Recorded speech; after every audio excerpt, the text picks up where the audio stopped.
இறையேசுவில் என் அன்பு சகோதர சகோதரிகளே, ஆண்டவர் நாமத்திற்கு சோத்திரம். தினம் ஒரு ஜப வழியாக பேசிக்கொண்டிருப்பது உங்கள் அன்பு சகோதரன் பிரபு. எப்படிங்க இருக்கீங்க? இன்றைய நாள் எப்படிங்க போச்சு? உங்களுக்கு மகிழ்ச்சியாக இருந்தீங்களா? எப்போவுமே சந்தோஷமாக இருங்க. நம் ஆண்டவராகிய இயேசு கிறிஸ்து நம் ஜபங்களையெல்லாம் கேட்டு நம் அனைவரையும் ஆசீர்வதிக்க போகிறாரு. நம் இல்லங்களுக்கு வரப்போகிறாரு. மகளே மகனே கலங்காத, மனமுடைஞ்சி போகாத, நான் இருக்கேன், உன் கூட தான் இருக்கேன், தைரியமாக இருன்னு சொல்கிறது யாருங்க? நம்ப எஸ்அப்பா. ஆம் என் அன்பு சகோதர சகோதரிகளே, ஆண்டவர் உங்களை காண்கின்றவராய் மட்டுமல்லாமல் உங்களை விடுவிக்கின்றவருமாய் இருக்கின்றார். அவர் உங்களை தப்புவித்து மீட்டுக் கொள்வார். இன்றைய நாளில் கொடுக்கப்பட்ட அழகான வார்த்தை பாடுங்க. இன்றைய நாளில் நம்ம ஒரு விஷயத்தில் மாட்டி தவிக்கிறோம். யார்கிட்ட உதவி கேட்குறது அப்படின்னு சொல்லி யோசிச்சுட்ருக்கோம்ல. நிச்சயமாக நம்ம ஆண்டவராக இயேசு கிறிஸ்து உதவி கேளுங்க. அவர் நம்மளை விடுவிக்கக்கூடிய வல்லவராக இருக்கின்றார். இன்றைய நாளில் உதவின்னு சொல்லி போய் கேட்கும்போது யாருமே பண்ண மாட்டாங்க பிரதர். ரொம்பவே கஷ்டமாக இருக்குது. அதுவும் நண்பர்களிடம் கேட்கும்போது இல்லையே அப்படின்னு சொல்லும் போது ரொம்பவே கஷ்டமாக இருக்குது. நம்ம எல்லாருக்கும் உழுந்து செஞ்சோம், ஆனால் நமக்கு செய்கிறதுக்கு யாருமே இல்லைல்ல. இன்றைய நாள் நம்ம ஆண்டவராகிய இயேசு கிறிஸ்து சர்வ வல்லமையுள்ள ஆண்டவராகிய தேவன் நம்மை பாதுகாக்கின்றார். தேவனுடைய பாதுகாப்பை குறித்து தாவீது நன்றாய் அறிந்திருந்தார். நீர் எனக்கு மறைவிடமாக இருக்கின்றீர், என்னை நீர் இக்கட்டான பாதையில் கொண்டு போகாமல் ரட்சிப்பின் பாதையில் என்னை கொண்டு போனீங்கன்னு சொல்லி ஆசீர்வாதத்தை பெற்றார்ல. நம்மளுடைய வாழ்க்கையில் நம்ம ஆசீர்வாதத்தை பெற வேண்டும் என்றால் நம்ம என்ன பண்ணோம்? தினந்தோறும் ஜெபிக்கணும். எந்த நேரமாக இருந்தாலும் சரி 5 நிமிஷம் ஆண்டவருக்காக ஒதுக்கி ஜெபிச்சிங்கன்னு வச்சுக்கோங்க, நிச்சயமான வாழ்க்கை நிலைமை மாறப்போகின்றது. எந்த நேரம் ஆபத்து நேரிட்டாலும் நம்மை சர்வ வல்லவனுடைய தேவன் நம்மளை ஒருபோதும் கைவிட மாட்டார், பாதுகாத்து கொள்ள போகின்றார். எப்போ என்னவா நடக்கலாங்க, எல்லாத்துக்கும் நம்ம தயாராக இருக்கணும் அப்படின்னு சொல்லுவாங்களாம். ஸோ தயாராக இருங்க, ஆயத்தமாக இருங்க. நமக்கான நேரம் இன்னும் கொஞ்ச நாளில் வரப்போகுதுங்க. நம்ம என்னெல்லாம் ஏசப்பா கிட்ட கேட்டோமோ அது திரும்ப கொடுக்க போகின்றார். ரெட்டிப்பான ஆசீர்வாதத்தை இல்லை, அவருடைய இன்னும் ஆசீர்வாதத்தை நம்ம கொடுக்க போகின்றார்.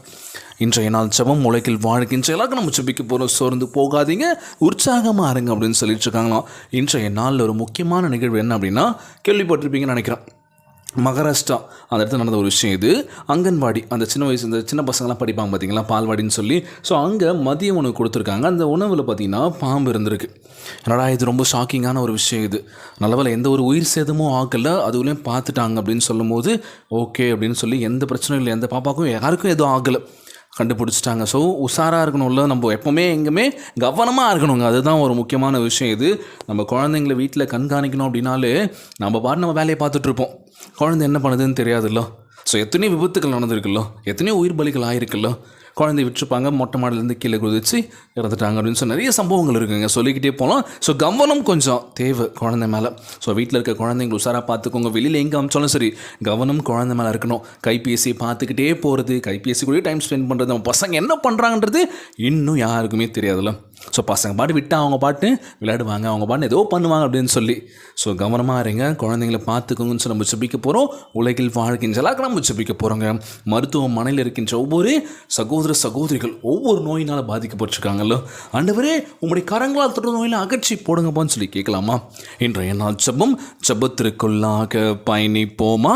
எங்களை மிகவும் அதிகமாய் நேசிக்கின்ற அன்புள்ள ஆண்டவராகிய இயேசுவே, இன்றைய நாள் வாக்குறுதி வசனத்திற்காக நன்றி ராஜா. நீர் எங்கள் மீது அன்பு கொண்டு எங்களை பாதுகாத்ததை எண்ணி நன்றியுடன் உன்முன் வந்திருக்கின்றோம். ஆண்டவரே, வலிமையான கழுகை போல நீர் எங்களை எருசலேம் மேல் பறந்து காக்கின்ற வண்ணம் எங்களை எப்போதும் கண்ணோக்கி கொண்டிருக்கின்றேன் என்று விசுவசிக்கின்றேன் ராஜா. நீர் எனக்கு மறைவிடமாகவும் எங்களை விடுவிக்கின்றவருமாய் இருக்கின்றபடியினால் உம்மை சோத்தரிக்கின்றனப்பா.